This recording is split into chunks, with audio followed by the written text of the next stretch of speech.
see a lot of red today.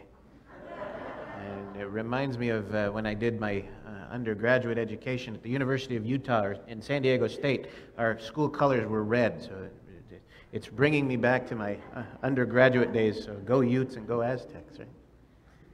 And today we celebrate, of course, the Feast of Pentecost. That's why we're wearing red. Red is the color of the Holy Spirit, and Pentecost is the day that the Holy Spirit was sent upon the disciples, and the disciples were told, "Go and do." That's what Jesus told them they were going to do. That's what the Spirit did on that day.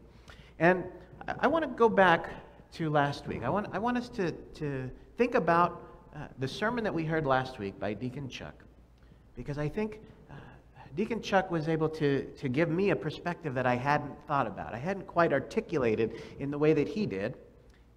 And that is that last week it kind of felt like liminal space, didn't it? It kind of felt like we were in this between time. Right?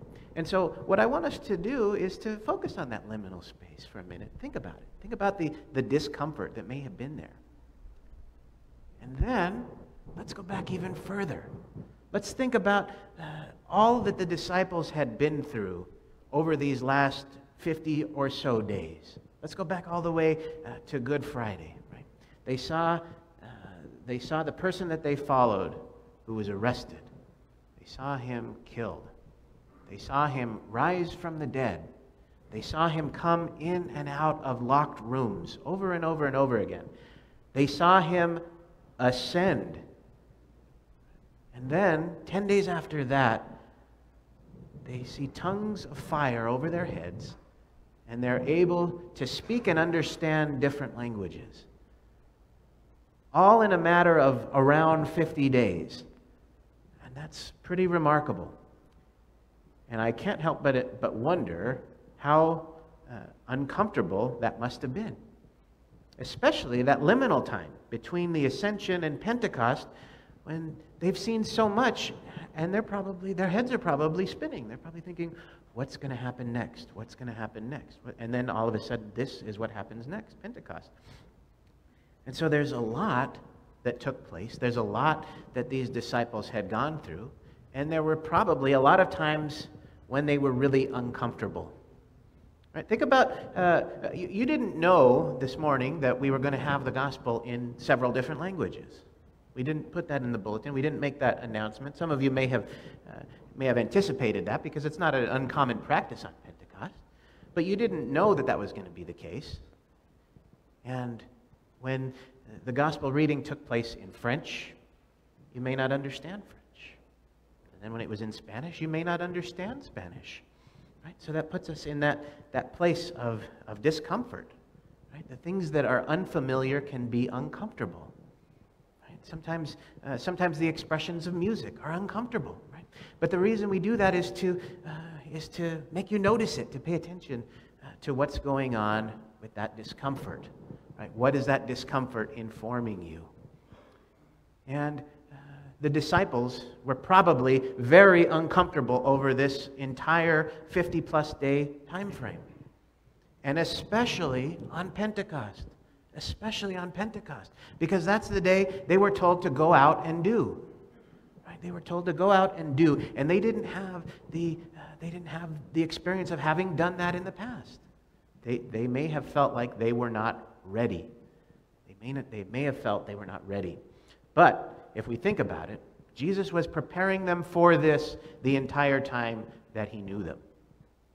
Yeah, I like to think of an airline pilot named Sully Sullenberger. Right? You may remember Sully Sullenberger on January 15th a few years ago, and the only reason I know that date was because it happened to be my birthday. But on January 15th a few years ago, Sully Sullenberger took off in an airplane from a New York area airport and ran into a flock of birds. And the birds took out his engines. Okay? Now, many of us have flown numerous times. And whenever we fly, we hear the airline announcements, and they tell us all the things. Make sure to buckle your seatbelt. Right? And how do we buckle the seatbelt? We put the flap into the buckle, right? I think we can figure that one out. But they also say something about a water landing. They say, in the unlikely event of a water landing, your seat cushion can be used as a flotation device. Well, we probably know those words by heart because we've heard them so many times, but we've never thought about what exactly does that mean to have a water landing, right? We don't usually have to worry about that. We prefer that our plane lands on the runway. That's a nice place for the plane to land. But Sully Sullenberger had to execute a water landing, and in doing so, he safely landed the plane on the Hudson River. So hopefully everybody on that plane listened to that safety announcement that day, right? But he executed that water landing. He had never done it before, but that time he nailed it. He nailed it. He did it absolutely perfectly. He saved all of the people on the plane, including himself. He nailed it. And that's because he had been preparing for the possibility that that might happen. Every time we hear those airline announcements, we know that there's a possibility that somewhere we may have to know that information. And as a pilot, he had to practice over and over and over again, and he nailed it. Right? When his opportunity came, he nailed it. And so the disciples had their chance to be like Sully Sullenberger and go out into the world and do, because now's their time to do it, right? Now's the time that they were called to actually go out and perform, right? And to go out and nail it. Right? And we, as a community of St. John the Baptist, are called to do as the disciples do. Right? Because that word disciple means followers. So we may not be the 12 apostles, but we are disciples. We are disciples, and in doing so, we are called to go and to do. Right? And that's something that this community does so well. And that's why we have our ministry fair today, because we're showcasing some of those very important ministries that this place has discerned are the ways that we want to go and do. And it's important that we highlight those ministries, because it's important that people know that they exist, and they know how we serve the people, not just of our parish, but of the wider community. It's important that people know that on Friday, we had a group of people who came together and made a wonderful meal and served 50-plus veterans tacos. It's important that people know that. It's important that people know that we have a team of worship leaders. It's important that people know that we have musicians who can help us lead our worship. It's important that people know that we have people who can read during the service in a way that we all can listen to the Word. Right? And we all have very different gifts and very different talents. If we didn't have very different gifts and very different talents, we couldn't have done today what we did during the liturgy. I don't speak French. I couldn't have read the gospel in French. But we have people who can read French. Gives us a broader spectrum on our ability to do liturgy. Right? And maybe you don't speak Spanish, right? So you weren't able to read the gospel in Spanish. But when we put all of our gifts together, right, we can do all of these wonderful things, and it takes all of us. It takes all of us. Now, this ministry fair today is being done on an appropriate day, because this is the day that the Spirit said to go out and do. Right? Go out and preach the gospel. This is what we're called to do, and we're highlighting all of those ministries. And we have an opportunity not just to share with each other what those ministries do for others, but also what they might do for us, because it feels good to do ministry, doesn't it? We get something from doing ministry. Now, that shouldn't probably be the reason that we do the ministry, so that we feel better, but it's okay that we do feel better, right? We don't want that to be the driving force, right? We want the driving force to be service, but it's okay that we feel good about doing something good in the world. That's called grace, right? And so we get to experience that grace. So here's an opportunity to say, what does this ministry do for others?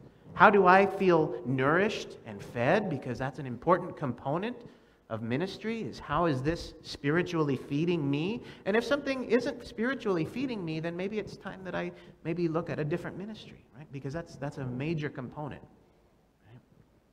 And it's important to remember that the ministers of the church are the baptized. All of the baptized are the ministers of this church. I am a minister of this church, but it's not because I'm ordained a priest and get to wear this stole.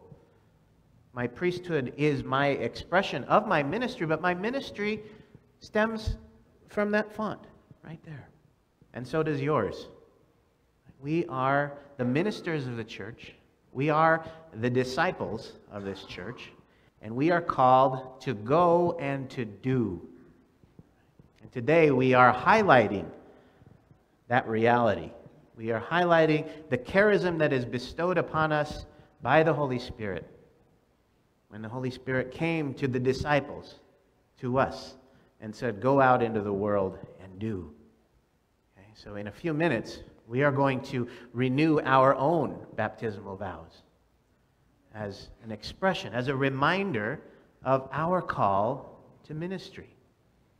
We're going to renew our baptismal vows, and we're going to open our hearts and our ears. We're going to listen to all the wonderful things that all of our ministry teams have to share with us and to share with one another. And we can learn what ministry teams am I being particularly called for? What gifts and talents do I have that I can share with the world, with the church?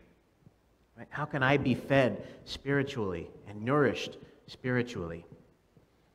And how can I heed that call? Right? When God calls first, then He equips. Let's always remember that. God calls you, then He equips you. So if you feel like it's not something that you're able to do right now, that's okay. You'll be equipped through time. You'll be equipped through the opportunity to learn and to grow together in faith. Because that's what it's all about. It's all about learning and growing through faith, learning from the things that didn't go so well, learning from the things that did go well. How can we put those together and merge them together?